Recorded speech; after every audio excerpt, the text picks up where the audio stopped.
This is Ram Dass here and now, and I'm happy to be back here, Raghu Markus, and we have a very special episode that I think everyone will appreciate. And joining me is Parvati Markus, mother of my children. And she was the editor and writer that pulled this book together, which is There Is No Other. And we have to give credit to Mirabai Bush, part of the gang, and she came up with the title. And, you know, this, of course, we've been going through some really tough stuff in our world here more than just this year. The title she came up with was, what, a couple of years ago or a year and a half ago, something. We were still having plenty of trouble then, so but it seems very apropos, and so much so we thought we really should feature this in a podcast. So we picked out some excerpts. Noah picked them out, and we are going to play them and make a couple of comments, or just briefly. To get the flavor of what this book is. And the book comes out on October 21. So just you'll be hearing this podcast the day before, I believe. So it'll be opportune in order to purchase the book. And so we had a title, and we got together with Parvati, who's edited a number of different books from the Foundation. And then ideas started kind of percolating, especially around bringing in Ram Dass's closest family of teachers, Sharon Salzberg, Joseph Goldstein, Mirabai Bush, Jack Kornfield, and then with the addition of a new kind of member of the fam, Anne Lamott, who wrote the foreword. Forward or intro? What was it? Forward. Forward. So talk about how, the interface with all of these people related to the material that was picked for this subject. Well, of course, everybody is concerned about what's happening in our world today, especially the division between people. And each one of these teachers has worked extensively in this realm. So they all related very strongly to the concept and the idea of what this was about. Right. Well, you know what? I really, Anne Lamott, who is an incredible writer, I think most of you listening, will have heard of her. And if not, you got to check her out. We should put a link in there to, what was her first book? Bird on Bird or something? Yeah. Yeah. It's just people talk about it still. And she's written quite a number of really great books. But she has a certain way of contextualizing things that is it sets you into, oh, wow, your mind usually doesn't go there. So suddenly it's going into a place you haven't been before, which is great. She's Why don't you let me read you a line from her book, from her foreword? Okay, go ahead. Go ahead. Yeah. This is a quote. There's a great line in the AA Big Book where Bill Wilson urges sober alcoholics to avoid, quote, the deliberate manufacture of misery. This means no doom scrolling, no reading things where people brilliantly articulate my bad, contemptuous, shut down heart views on what's going on politically and socially. That's a prescription for what everybody can do to back off a little.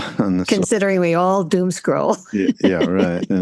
It's in that way. It's a worldwide addiction. It's unbelievable. You can go, it's just down the rabbit hole. All right, well, let's play. Okay, first of all, I'll because we have little titles on them. Us and Them is the first excerpt that we're going to play from Ram Dass. I think it's fairly well directly speaks to what we are talking about or what we are living through in this divide. So here we go. The question is, how does the scene look from up here?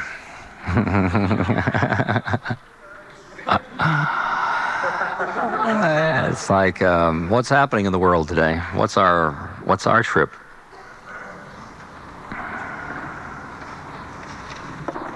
Well, you have to realize, first of all, that nothing's happening at all. Okay, and it hasn't and it won't. That's the first place to start from. Then you can look at what's happening. Now, is it the way Walter Cronkite says when he says, well, that's the way it is tonight, today, the 6,000th day of captivity for all of us?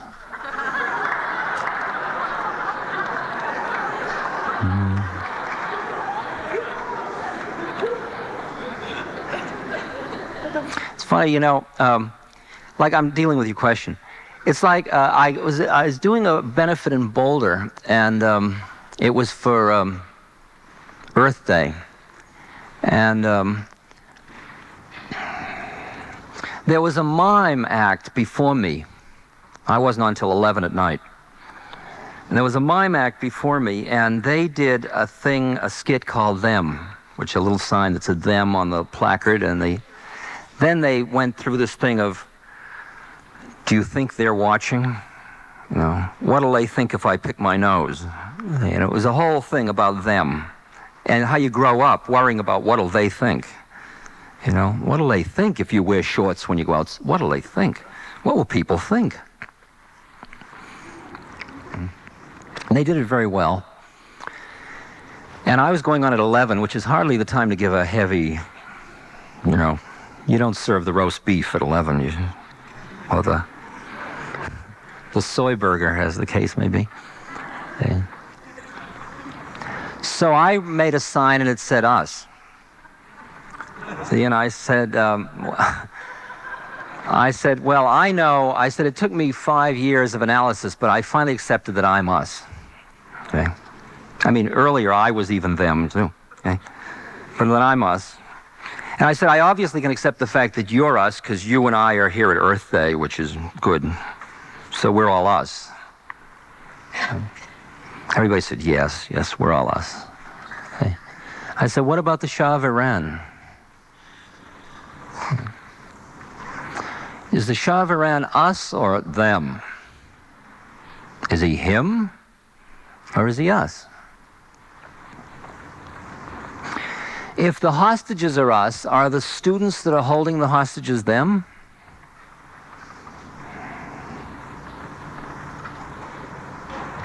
Is Billy Carter them or us?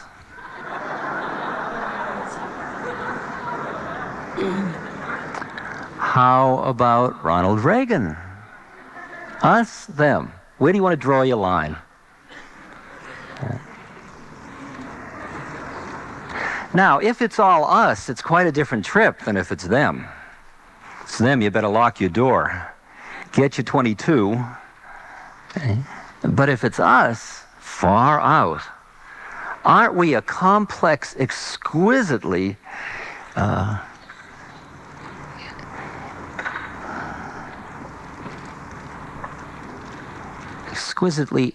inter-evolved organisms?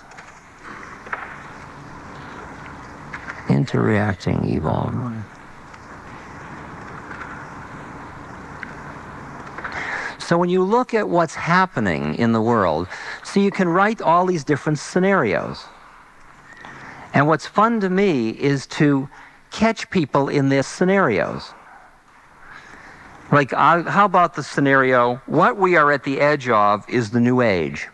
That's not selling these days very well, but it's a scenario. See, this is the Aquarian age, this is the new age, and all this heavy stuff you see going down that you think is heavy is just because of your fears, and it's actually only stuff that's necessary for the new age. You got to burn out, purify people, get them down. When the drought hit Marin County, everybody got much higher consciously from having to share water and use water consciously. So you got to go through a few readjustments for the awakening to occur. Okay? That's a scenario. The other scenario is the bad guys have won. It's all bad and getting worse. Inflation, corruption, degradation, practically chaos. There's going to be all kinds of changes, and it's all going to be for the worse. Both of those are equally valid scenarios. See, the one I like is that you and I are extremely high beings, and we've been waiting for incarnations. We've been waiting for eons to have the opportunity to incarnate on a plane where things were going to get so bad that somebody was going to destroy it all, and that would be the moment we'd awaken. And you and I are so graced. Nobody wants that one. It doesn't sell at all. It's an equally valid scenario to every other one. And you've got to realize that the whole destiny of whatever you call mankind or the physical plane or anything, although it's not the physical plane. I was up in the Himalayas, and I was talking to the Himalayas. I was up at about 14,000 feet last winter. And they were snow-capped, and they're elders, and they're very ancient, and they've been there, and they just sit there. And I said to them, things are rough. And they didn't say a word. And then I realized who I was talking to, that if all of us got completely blown away, and all the vegetation and everything, they wouldn't even blink. It's an interesting time perspective, isn't it? It means people say to me, what would be the healthiest thing for this planet? And maybe the answer is to get rid of the human beings. Although that isn't the way people are asking the question. Now, why I'm saying all this in answer to your question is that what you develop is a certain spaciousness of consciousness where you don't have to have a scenario. You sit open to all possibilities, acting in a way to make it as beautiful and to relieve suffering as well as you can on every level. That's what you do each day. But where your mind is all the time is merely open to all possibilities. Because the minute you grab one possibility, then you've got to get into the judging mind of judging everything as to whether it fits into that possibility or not. Okay? And changing things that don't. I don't know whether the world is supposed to end or go on. I don't know whether it'll last for billions of years or humanity will end in the next 5 minutes. I really don't know. And I began to realize after a while that it didn't really make a hell of a lot of difference to me which scenario I bought, because I was still going to have to do the next moment the same thing. Open my heart, quiet my mind. Because that was the optimum thing I was going to do for whatever the situation turned out to be. Right?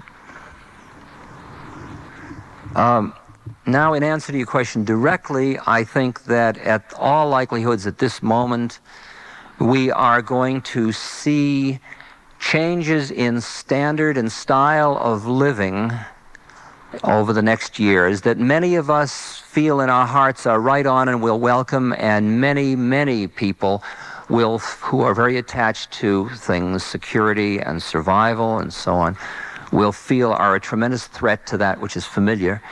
And they would, in order to preserve what's familiar, in place upon the system more authoritarianism, give up more civil liberties, and so on. That seems like an inevitable sequence of events. And then at some point that can flip around again. I mean, they're like pendulums of action and reaction. If you get lost in one of them or being against one of them, you bought into the system, and then you are of no use to the whole thing. You're just part of the pendulum that swings on and on. If you stay clear through it all, watch it, do what you can to bring it to another level of consciousness, bring the balance in. That's about what you can do from moment to moment, you know. Well, I think that says it all. I mean, from Ram Dass, he's nothing but very direct and succinct at the same time.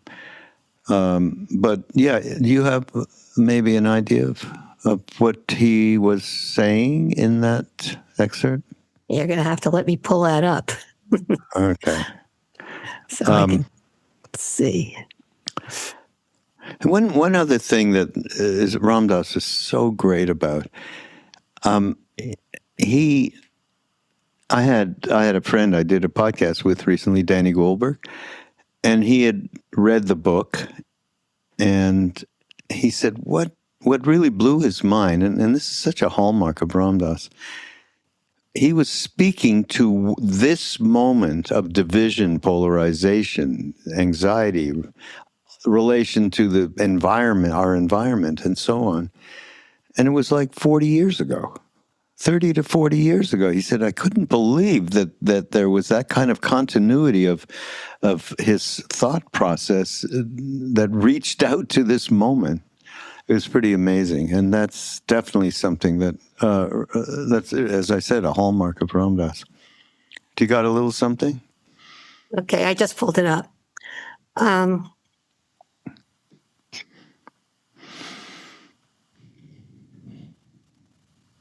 I thought it's interesting where he's talking about the pendulum swings, because that's something he really goes into in terms of what happened in the 60s. And, which is the way I never thought about it. Oh, yeah, that thing around the 60s, right? Right. Where he's talking about how those who experienced that incredible energy of love during the 60s. I mean, we thought love was going to conquer all, and that was it. We were done. Well, a little dose of acid in the water system. And with a little dose of acid, exactly. And then he talked about it as being a revolutionary rather than an evolutionary process. Where the fear that it brought up in people who hadn't experienced this, made it swing to the other end of the pendulum, which is very much what we're experiencing, is that incredible swing. So I just thought it was so interesting to see it as revolutionary rather than evolutionary. It wasn't building on something. Nothing got built on it. It got reacted to. Yeah, right. Yeah. Yeah, no, I thought that too. So honest, really, about us and how we ignored anything but what meant it was so dear to us, freedom and free love, the whole That's thing. when he was writing in Be Here Now, hippies versus police. Right. Yeah, it was us versus them back then. Yeah. Yes. Yeah. Amazing. So this next excerpt is Balance of Heart and Mind, and Ram Dass. So the book is not only obviously delving into the divide, us and them, and what that is, and how we are so very involved in this. No matter if we think we're not in any way, we are all reacting to the other all the time because we're doing it within ourselves. The polarization within ourselves, the way we talk to ourselves is sometimes quite the way we talk to the television or the screen when you see somebody that you don't like, all of it. So this book is it's also about a way to harmony and wholeness. So there is no other. Yeah, but I also want to say something about that first part. It's not just all about us versus them. It's really about reframing the way we see the other. It's about being able to look as, Ram Dass always put it as a soul, not role. Yeah. Going from head to heart. I mean, different ways from judgment to appreciation, different ways of reframing the way we think about the other. Right. Yeah. But even further than and then it's ourselves, what's inside ourselves. But further than that,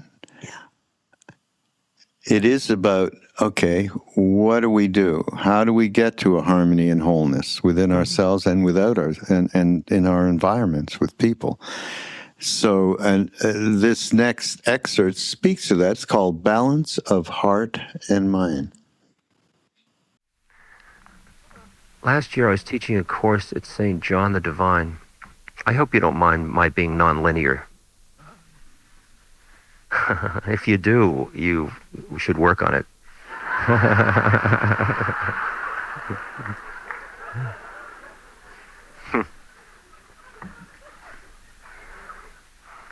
I was teaching this course at St. John the Divine last year in Cathedral in New York.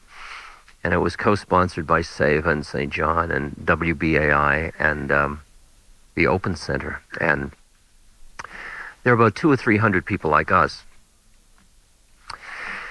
And we had all agreed that all of us, me and everybody, all the students, would volunteer into something around homelessness, either to a shelter or a soup kitchen, or volunteer to a political action against unfair housing practices or budget issues or developers, things like that. And we'd each keep a diary, and then we'd have an open microphone, and we'd share what was happening to us. And we'd all learn from it.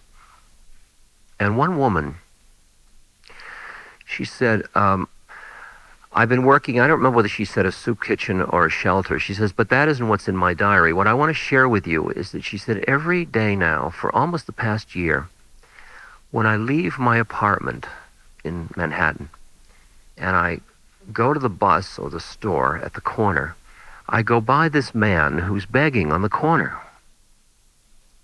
And he's got a paper cup and he's shaking it. And she says, I've done this every day now, and sometimes I give him a quarter and sometimes I don't. And then she smiled and she said, to tell you the truth, I've got a little budget in my head, $250 a week.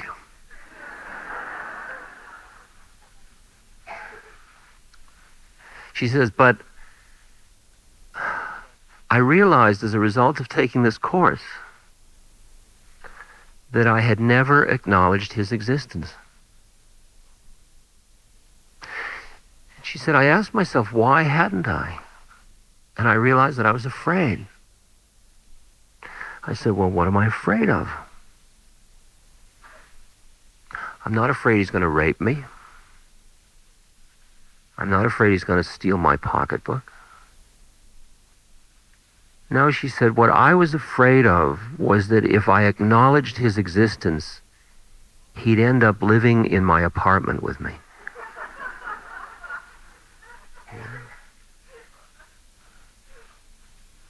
See the problem? How would you set boundaries? If you let that person in, like you let your friends in or your family, I just let you in. You exist as a fellow human being.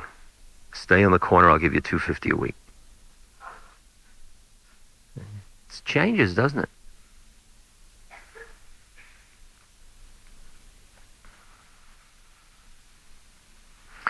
And the pain I felt, and we all felt, when we realized how for us to survive, how for us to survive the way we think we must survive, we end up veiling our hearts because we experience our heart as our enemy.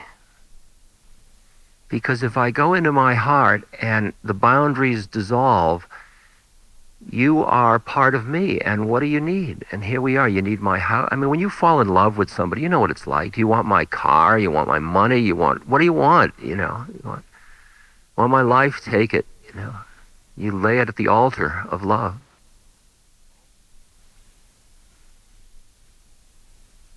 And that which is almost like our natural birthright, we veil over with our mind out of fear that if our heart opens, there'll be no boundaries and we'll drown because there's so much suffering. You drown in suffering. You just drown in the ocean of suffering. I mean, how do you do it with your heart? I mean, you know the statistic just like I do that, like today, 35,000 mothers, 35,000 women watched their babies die of malnutrition. I mean, just think of any one of them. There's one. 35,000 mothers watched their babies die. How would you begin? How would your heart begin to hold that kind of suffering? And that's only the beginning. I mean, every day there's piles of it.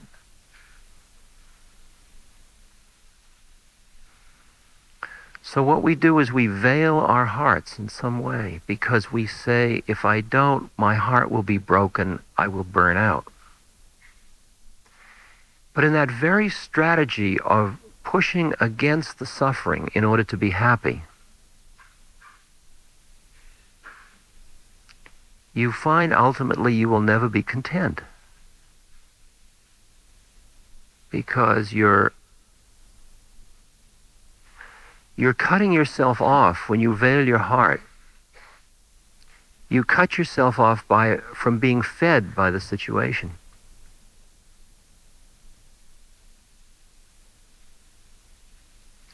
And when you're not fed, you starve, and then you burn out, and you get brittle, and you get really in pain. Everything goes wrong.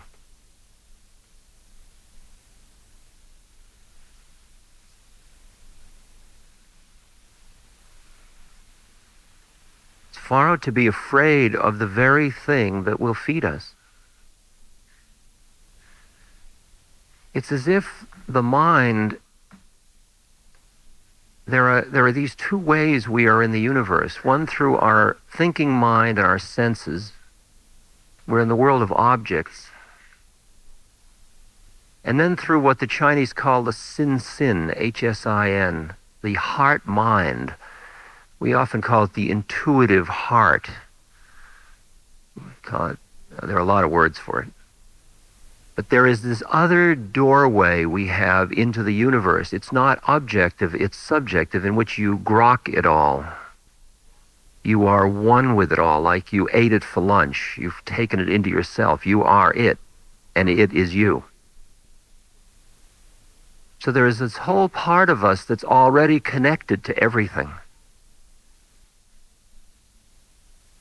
That's what we start out with, and then we go into the somebody training. And we become somebody, and the mind, the intellect, becomes the computer system control central for your somebodyness. It's like you put on a spacesuit or something. And the mind is there to keep you separate and protect you and keep you from dying. So the mind, if it gets too strong, out of balance with the heart, it shuts down all the information that the heart can give. It cuts you off from your wisdom, really. You don't even see all the stuff. I mean, you and I are simultaneously existing on so many planes of reality, but because of the power of our minds, we keep limiting which realities are real, and the rest of it we either treat as error or we don't even notice it.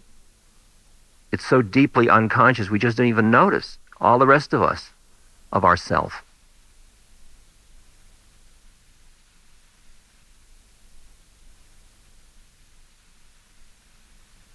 See, what that woman was afraid of was that if she opened into that intuitive heart, which is connected with all things, she would drown, she would surrender, she would die. Who she thought she would die. I think what she failed to understand was the perfection of her incarnation. True, she would die, but she would die into the totality of things, and she would be the harmony of it all, in which her unique incarnation was part. And then she would, in effect, come back and be just who she was before. Before Satori, you chop wood and carry water. After Satori, you chop wood and carry water. But it's all different. Yeah, wasn't it amazing? I always loved this story of the woman who would be, meeting up with a homeless person when she'd leave her apartment in Manhattan, and this went on for a long time. I loved that story. Actually, it was something that we referred to when we did this audiobook, the movie of me to movie of we. Was that story, because it really emblemized compassion and generosity and how we deal with those things. The next excerpt is God, Guru, and Self. This is something, I remember this, right? Don't we, Parvati? Remember this from Ramana Maharshi.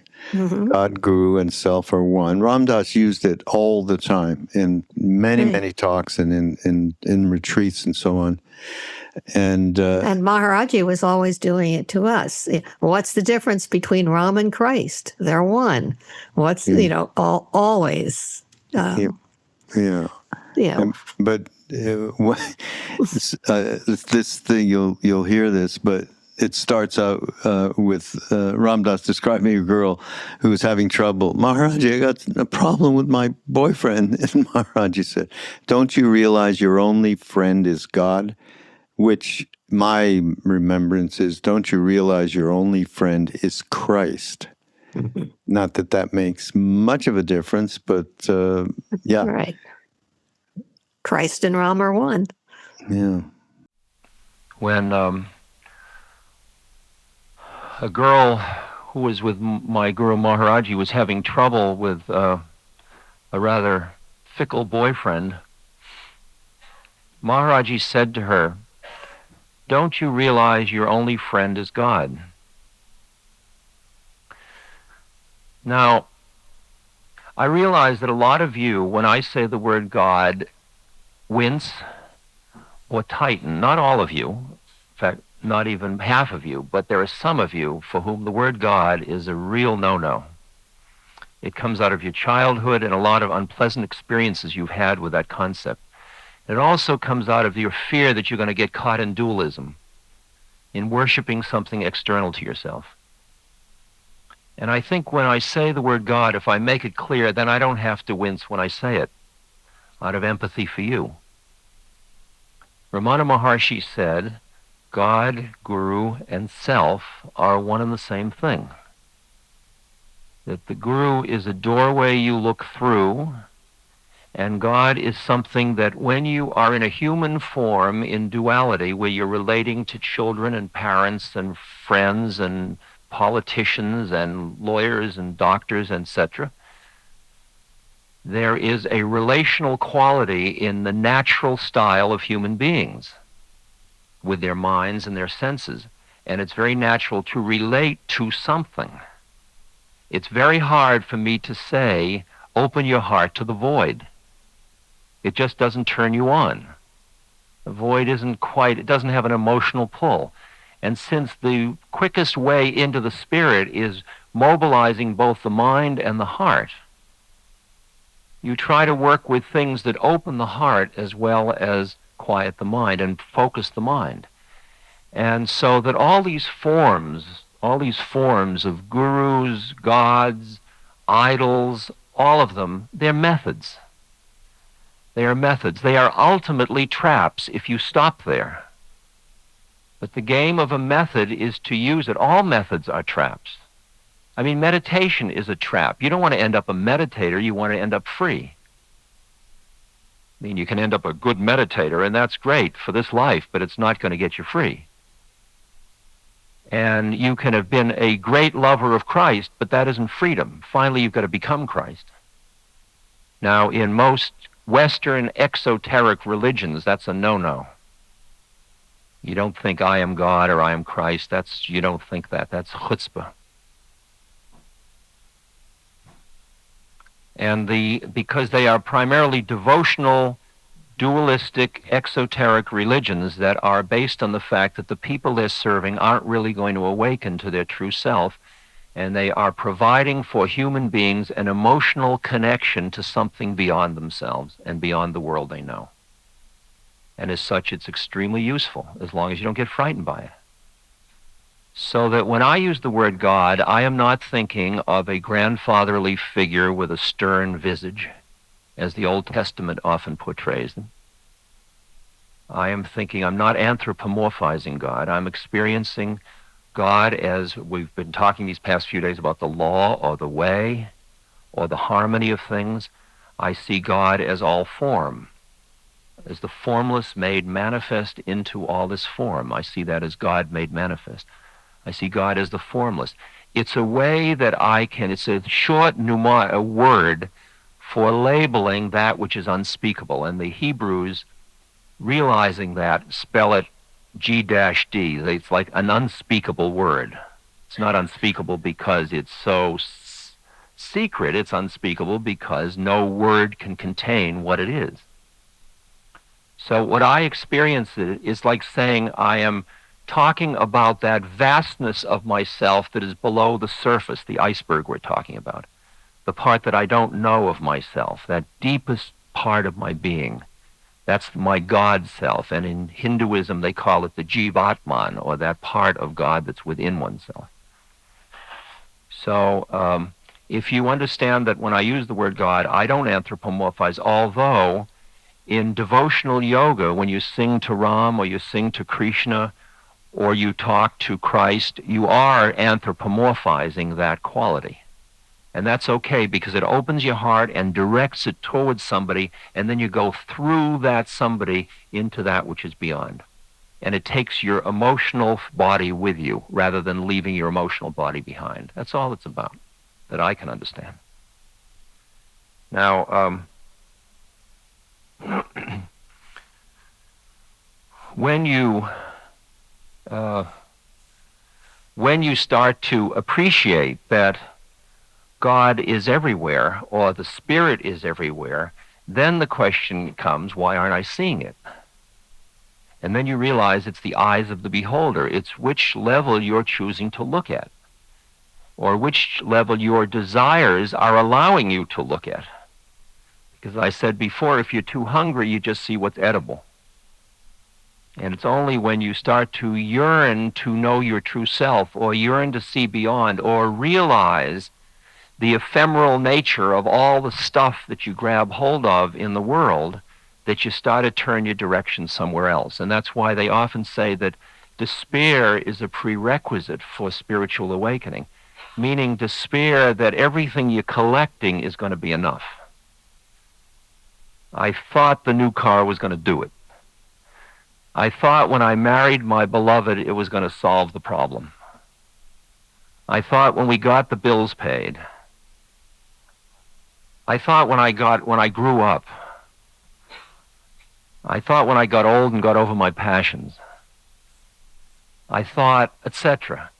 And it was one by one, each of those turns out to be, in a way, a hollow thing. It's beautiful, but it's not quite it. There's a great quote from Kabir, and this is pretty far out, and I'm pushing it a lot today, but I think it's worth it. After all, let's not do the beginner's course if we can go right into the advanced one. This is a quote from Kabir. It says, "Dancing is not for me anymore." I don't mean last night's dancing. That's not what I'm referring to. It means the dance of life, of worldly stuff. "Dancing is not for me anymore.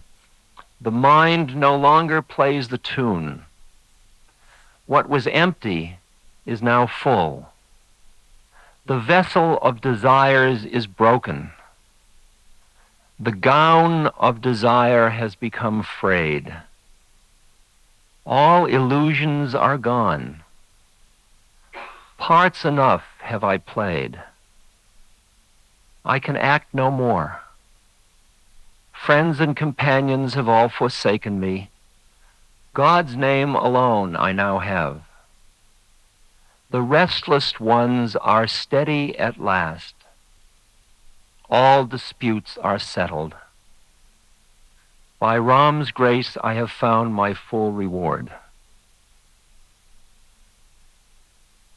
Imagine that moment when you've stopped expecting that this next thing is going to do it. That the next time somebody says, "Oh, you're wonderful," or "Oh, you did that so well," or "I'm so pleased," or "Thank you so much, you helped me so much," and you milk it just for a little something. I mean, I watched my own ego. I watched as I would lecture and people would come and they would, I sit usually up higher and people look up and they listen to me and they pay money to come and listen to me. Can you imagine that? And then at the end, and I'm trying to milk it a little bit of, gee, I must be somebody. Imagine that. And I realized, as many of you know, how empty that turned out to be for me, because I tried it. I've been doing this for 25 years. And at first, I would milk it, and the crowd's getting bigger. I'm more somebody. And people come up and say, "Oh, thank you, you've changed my life." And even some of you have come up and said that to me. It used to be that I would say yes, and I would just get a little rush off it. Thank God that isn't happening anymore. Because I go back to my motel room and the rush would be gone. And I was just constantly going up and down on this thing. And it wasn't like I turned it off because I couldn't stand the pain. It was just that it became empty. And when somebody says, thank you for helping me, I'm so pleased that we are journeying together. I'm so pleased to be meeting a fellow pilgrim on the path. It's such a gift to me to be sharing a journey with all of you. And that whole idea of I'm doing it, or it just doesn't, there's nothing you can, that and $1 gets you on the subway. It just doesn't do it anymore. It doesn't do it anymore. And when that thing starts to fall away, what are you left with? At first you're left with despair because there's nothing that turns you on that much anymore. Because each one you're doing, you sort of see through even as you're doing it. And some of you, when I mention sex, will say, oh, well, never that one. But unfortunately, that one too. And finally, you are forced to dive for something deeper. And once that happens, everything in your life starts to change. So this continues to really, really go beyond just pointing to the differences and pointing to the way we are involved with those differences and projecting a unity rather than a division. And that's what Ram Dass did. So, Parvati, just tell me a little bit about how that evolved, where, there was an inclusion of that, Well, sentiment. It's like when Maharaj-ji told him, tell the truth, love everyone. And Ram Dass would say, but the truth is, I don't love everyone. Mm. And it was bringing together these two parts of himself to a plane where he understood the truth of that's who he would be. Mm. And he did get there for the most part. Yeah. He did, which, I always point this out to people. Wow, yeah, I did know somebody who, because people say, well, I've been doing this for forever and I'm still I can't do that. I can't love everyone and tell the truth. Most people would say. And here's somebody who actually did that. It's just, just amazing. Absolutely amazing. The last clip is called The Path of Love. And Ram Dass just briefly mentions his path of service and love. And it's a perfect finale for this podcast. So let's just play it, and we'll go out on this last excerpt from There Is No Other. And my path is very simple, and it's your path. My path is the path of service and of love. Service because there's nothing else I can do. And love because it is such an absolutely royal road through. It's so much easier than the way of Gyan, the way of knowledge. Because all you have to do is love. Maharaj-ji kept saying to me, you don't have to change anybody, you just have to love them.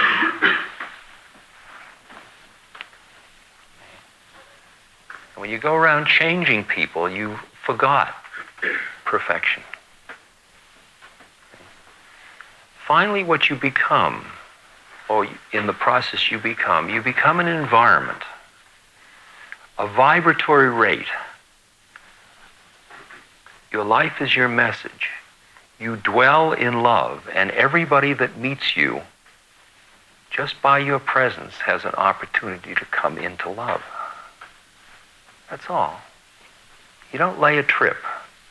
You don't proselytize. You don't prove. And you give people plenty of space. I won't lay a trip on you. I am what I am. And if you don't come on, you're right there. A child will hear it.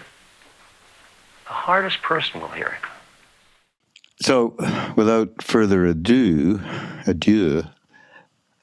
this book, as I said, There Is No Other, will be arriving in bookstores and on Amazon, etc., and Barnes & Noble, all of that. And in our shop at ramdas.org. You can get it there as well, which, really helps the foundation. So, October 21. If you want more information about it, you can go to the shop on ramdas.org, and there's a page there with excerpts and all of that. But this feels like a really important moment in our lives, and I think Ram Dass really is making a contribution here. I'm so happy we did this. I really am. And for me, it feels like full circle. I was just going to ask. Right. Because the first book I ever helped with in any way was Be Here Now. And and that was sort of the introduction to the whole idea of us being us. And, this is like bringing it back 50 years later. 50. More than 50 years later. More than 50 years later. And again, pulling together this Ram Dass material that focuses on, as he says, pointing to that unity, pointing to the Maharaj-ji's picture, pointing to the one. Yeah. But nice job as well, I must say. And I've told you, of course, this before, the way in which you pull together the pieces through your overview at the beginning of chapters or parts or whatever, that is really so helpful. So that's really good. Well, that's the hope. Yeah. That people will understand that there is a process and there's a way to get there. Yeah. That's the biggest part of the deal, for sure. Well, everybody, of course, we'll have all the links in the show notes so you can order the book and so on, and or you can send questions to Parvati at info@ramdas.org, and we'll get her to answer them. But please look at some of there's some other, when you go and purchase this book, I'm just thinking of one book that Parvati put together called Love Everyone.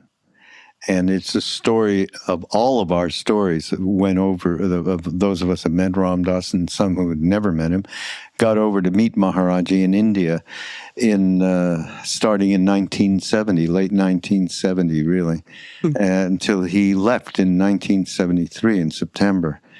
And that's also a wonderful way to get an idea of where the source of what all of this is, certainly for Ram Dass and for all of us. And how Ram Dass played such a part in us going to India to begin with. And also I want to mention that it's not just the Love Everyone, the OGs, as they say, who went over and were with Maharaj-ji, but also all of those who have met him since. Those are the stories I put together in Whisper in the Heart. And to me, that's even more so the story of coming into the path and the path of love, devotion, service that Maharaj-ji exemplifies. Right. Anyhow, you guys, it's all going to be there and available. So go and take advantage of something that I think it's helped us individually, and I think it can help, as Ram Dass said, once we get our own hearts shaped up, shall we say, then we can really share. And I think a lot of sharing is necessary in these times. So thanks for being here, and we will see you whenever the next time is, because I'm not sure when the next Ram Dass podcast will be, but go to BeHereNow.com/Ram Dass Here and Now, and take advantage also of all the wonderful podcasts that are on the network. So thanks, and Parvati, thank you for being here. Anytime.